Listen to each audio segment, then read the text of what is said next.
English speaking and English grammar channel में आपका हार्दिक स्वागत है। You all are welcome here and today we will learn about the using of article a and N.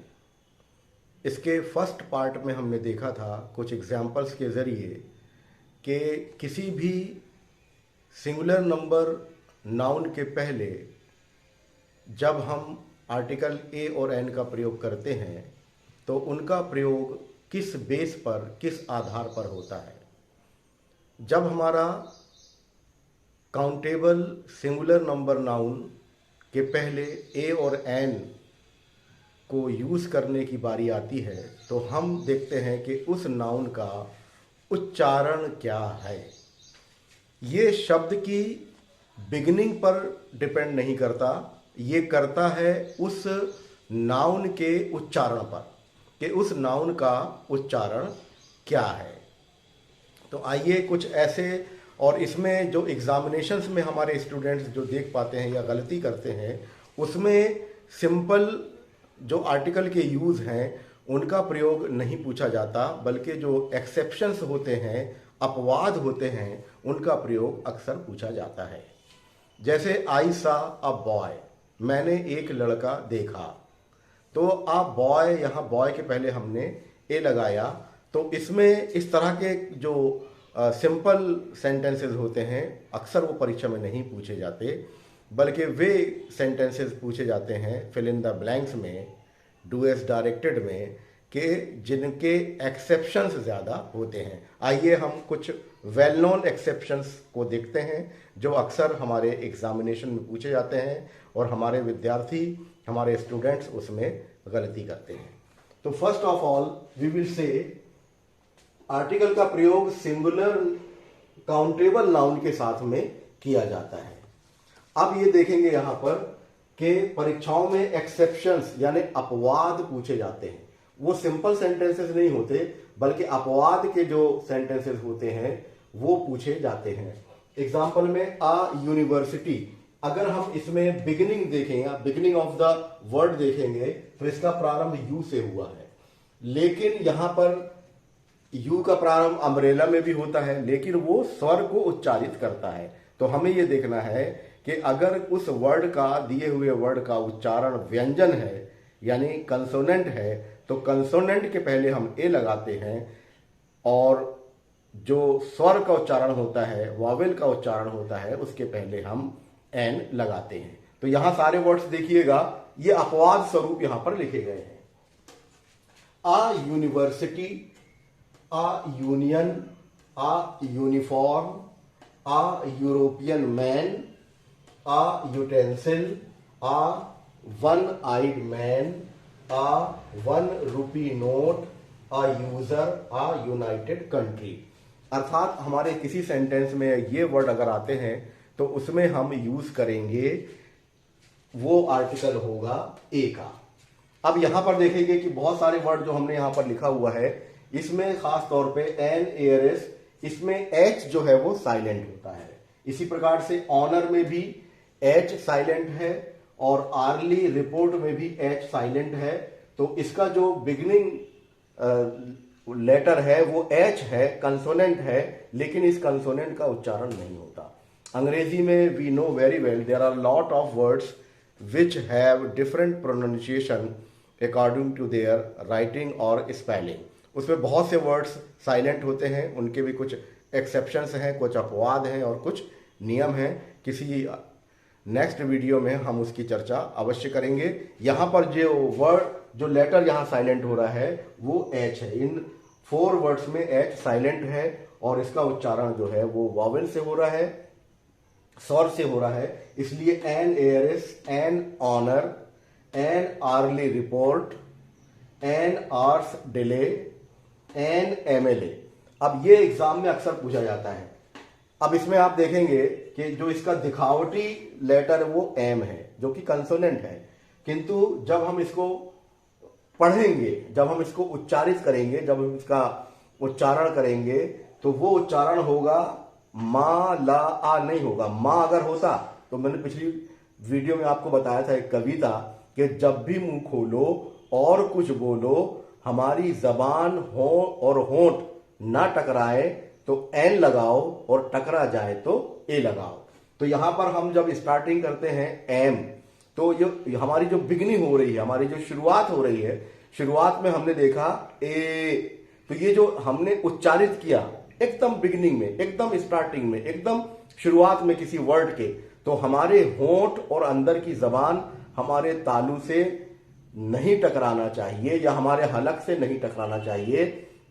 Without any interruption वो sound हमारा बाहर आना चाहिए। तो किसी भी लेटर का साउंड डिपेंड करता है कि उस लेटर में कौन सा आर्टिकल ए और एन में से आना है।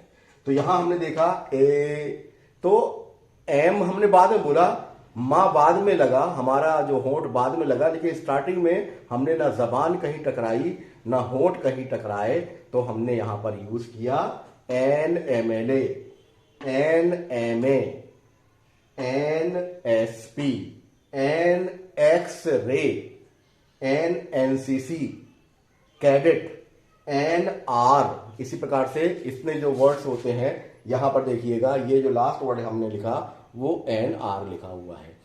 तो ये जो वर्ड्स हैं, ये जो मैंने लिस्ट आपको दी है, ये अक्सर हमारे एग्जामिनेशन में पूछे जाते हैं। बच्चे इसको भली भांति तैयार कर लें। और बहुत सारे वर्ड्स हमारे आते हैं, जैसे एन इंजीनियर, तो उन वर्ड्स में एन अम्ब्रेला, तो ये सीधे सीधे वर्ड्स होते हैं जिनका उच्चारण स्वर से होता है, उनके सामने एन लगते हैं। लेकिन जो परीक्षाओं में पूछा जाता है वो एक्सेप्शंस और अपवाद पूछे जाते हैं, जिसमें बच्चे जो वर्ड है उसके दिखावटीपन से भ्रमित होकर या कंफ्यूज होकर उसमें वो ए और एन का आर्टिकल यूज करते हैं, क्योंकि उन्होंने बचपन से पढ़ा हुआ होता है कि ए ई आई ओ यू, ये जो 5 वॉवेल लेटर्स हैं, साउंड हैं, इनके पहले अगर कोई आर्टिकल का यूज किया जाता है तो वो एन का यूज किया जाता है। लेकिन ये प्रारंभिक आपके पास ज्ञान था। अंतिम इसका ज्ञान ये होता है, अंतिम इसका प्रयोग ये किया जाता है कि ये ए ई आई ओ यू पे डिपेंड नहीं करते, बल्कि उस काउंटेबल सिंगुलर नाउन के उच्चारण पर डिपेंड करते हैं। यदि उच्चारण उसका वावेल यानी स्वर है तो आपको एन लगाना होगा, और यदि उसका उच्चारण व्यंजन यानी कंसोनेंट है तो आपको वहां ए लगाना होगा। शर्त यही है कि वो सेंटेंस आपको पढ़ते आना चाहिए। पिछले लेटर में भी मैंने आपको बताया था, एक वर्ड है जैसे आ ई डब्ल्यू ई, ये जो वर्ड है इसको मादा भेड़ कहा जाता है, लेकिन अब इसका जो उच्चारण है ई डब्ल्यू ई, इसका उच्चारण होता है यू। तो आई सा आ यू, मैंने एक मादा भेड़ देखा। तो इस प्रकार यदि हमने सेंटेंसेस आएंगे, अगर हमने ये प्रोनाउंसिएशन यानी इसका उच्चारण यदि हमें नहीं पता होगा तो हम निश्चित रूप से इसमें ई को देखकर एन लगाने का प्रयास करेंगे, जो गलत होगा। तो सारे के सारे सेंटेंसेस इन्हीं पे आधारित आते हैं। खास तौर पे 8वीं 9वीं 10वीं 11वीं 12वीं की जो ग्रामर आती है, जिसमें आर्टिकल ए और एन का प्रयोग करना होता है, उसमें जो एक्सेप्शंस होते हैं, अपवाद होते हैं, छात्र उन पर ध्यान दें। और ये हमेशा ध्यान दें कि जब कभी भी हम फिल इन द ब्लैंक्स के सेंटेंस आर्टिकल के अगर हमें करना हो तो हमें उस नाउन का उच्चारण पता होना चाहिए, और नाउन का उच्चारण हमारा पता है तो हम उसको डेफिनेटली उसको एकदम सही करेंगे। हम देखेंगे कि उस लेटर का जो प्रारंभ का जो उच्चारण है, प्रारंभ का जब हम बोलना प्रारंभ करते हैं उस वर्ड को, तब अगर आपकी जबान अंदर मुंह के नहीं टकरा रही है और आपके होंठ आपस में नहीं मिल रहे हैं एकदम शुरुआत में, बिगिनिंग में, और आप बगैर किसी टकराहट के आप उस वर्ड को बोल पा रहे हैं, तो आपको एन लगाना होगा। और अगर प्रारंभ में आपके लब यानी होंठ मिल गए या आपकी जबान अंदर टकरा गई, जैसे मैं कहूं मैन, तो ये प्रारंभ में मेरे होंठ टकरा गए तो मैं ए लगाऊंगा, a man, a boy, a chair, तो यहां मेरी जबान टकरा रही है चेयर बोलने में।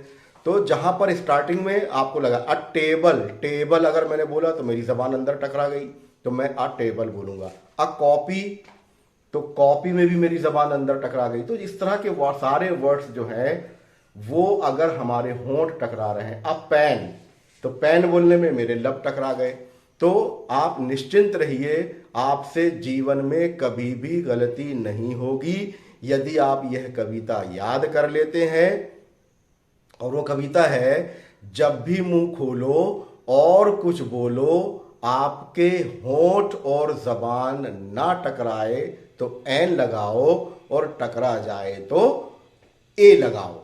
इस तरह से यदि हम फिल इन द ब्लैंक्स के जो आर्टिकल के जो क्वेश्चंस हैं वो करेंगे तो निश्चित रूप से कभी भी हमारे जीवन में गलती नहीं होगी। ये मेरा आपसे वादा है।